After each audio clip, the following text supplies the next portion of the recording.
First of all, you need to know them for your own life, because you got to know that there are differences in intelligence. It's really important. If you go into a job and you're not smart enough for that job, you're going to have one bloody miserable time, and you're going to make life wretched for the people around you, because you won't be able to handle the position.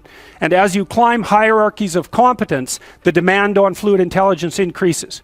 And so unless you want to fail, you don't put yourself in over your head. Well, what's over your head? Well, that's a tricky thing to figure out. I mean, you have to figure that out with intelligence, you have to figure it out with conscientiousness, you have to figure it out with creativity, you have to figure out with stress tolerance, with agreeableness, because you want to go into a cooperative environment and not a competitive one if you're agreeable. And with neuroticism, you probably want to keep the stress level of your job relatively low, because those are all places that you can break down. And most people have at least one significant weakness in their intelligence personality makeup, and you got to be careful not to place yourself in a position where that's going to be a fatal flaw. But what you really want to do, as far as I can tell, if you want to maximize your chances for both success and let's say well-being, is you want to find a strata of occupation in which you would have an intelligence that would put you in the upper quartile. That's perfect. Then you're a big fish in a small pond. And you don't want to be the stupidest guy in the room. It's a bloody rough place to be. So, and you probably don't want to be the smartest guy in the room either, because what that probably means is you should be in a different room, right? You should look at a place where if you're right at the top, you've mastered it. It's time to go somewhere where you're a little lower so that you've got something to climb up for. So, and if you're not hyper conscientious, for example, you're probably not going to want a job that you have to work 70 hours a week at, because you're just not wired up that way. You'd rather have some leisure, and like, more power to you. If that's how you're wired up, there's nothing wrong with having some leisure.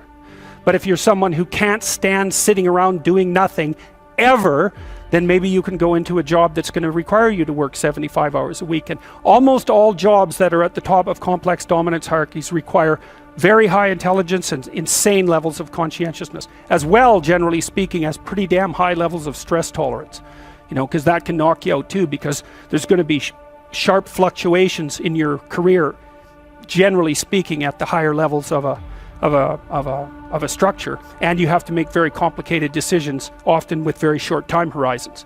So you have to decide if that's what you want. So, okay, so how smart do you have to be different things in life? Well, if you have an IQ of 116 to 130, which is 85th percentile and above, so it's one person in 8 up to one person in 130, I believe is 85, 90, 95, is it 95? I think it's 95. One person in 8 to one person in 20. Then you can be a attorney, a research analyst, an editor, an advertising manager, a chemist, an engineer, an executive manager, etc.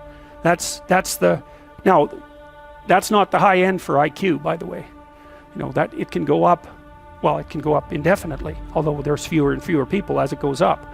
So if you want to be the best at what you're doing, bar none, then having an IQ of above 145 is a necessity, and maybe you're pushing 160 in some situations, and maybe that's making you one person in 10,000 or even one person in 100,000.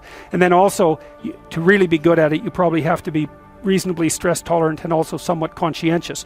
So you know, people, and you think, well, why is it that smart people are at the top of dominance hierarchies? And the answer to that in part is because they get there first, right? I mean, everything's a race, roughly speaking, and the faster you are, the more likely you are to be at the forefront of the pack. And intelligence in large part is speed. That's not all of it is.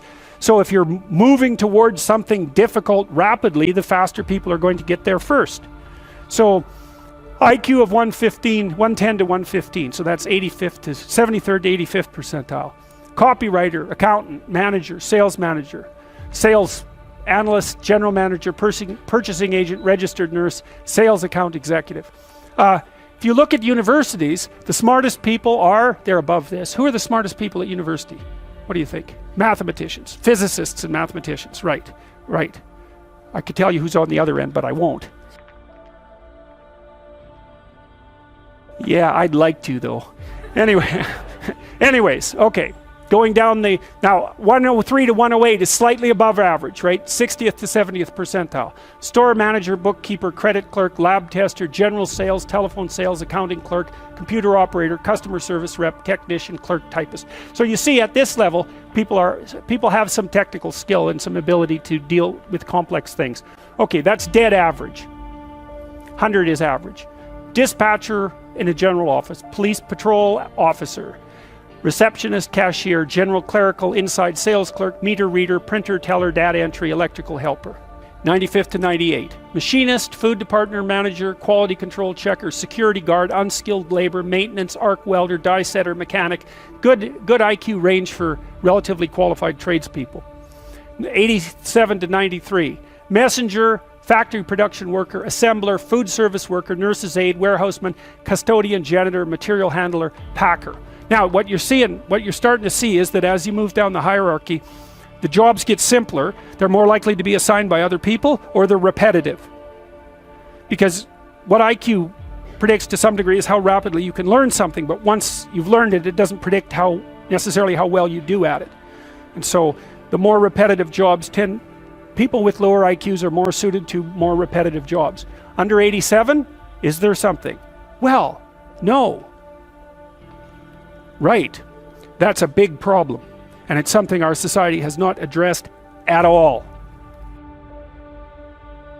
Jobs for people with IQs of less than 85 are very, very rare. So what the hell are those people supposed to do? It's like it's 15% of the population. What are they supposed to do? Well, we better figure it out, because one of the things that's happening too is that as the high IQ tech geeks get a hold of the world, the demand for cognitive power is increasing, not decreasing, right? You want to be a teller? Well, you know, those checkout machines, they're not so simple. You want to work at McDonald's? You think that's a simple job? You don't see robots working at McDonald's.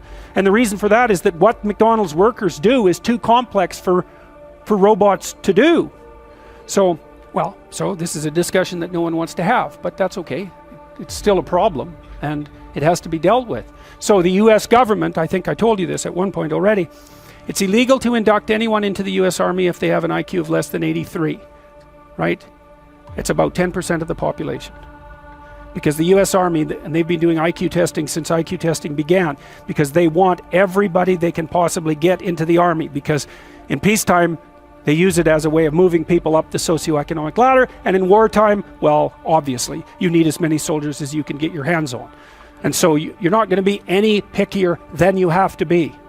So when the US Army says it's illegal to induct anybody into the armed forces if they have an IQ of less than 83, then you know that they've done it for absolute necessity, right? And when people have made a finding that contradicts what they want to hear, and they're doing it out of absolute necessity, you can be reasonably true that it's one of those facts that just won't bloody well go away. And so you might think, well, if there's nothing for someone with an IQ of less than 83 to do in the Army, what makes you think that there's something that they can do in the general population? And then the issue is, you know, because the conservatives will say, well, they should just work harder. It's like, sorry, that ain't going to fly. And the liberals will say, well, there's no difference between people anyhow, and you can just train people to do everything. And that's wrong. So they're both wrong, and they're seriously wrong.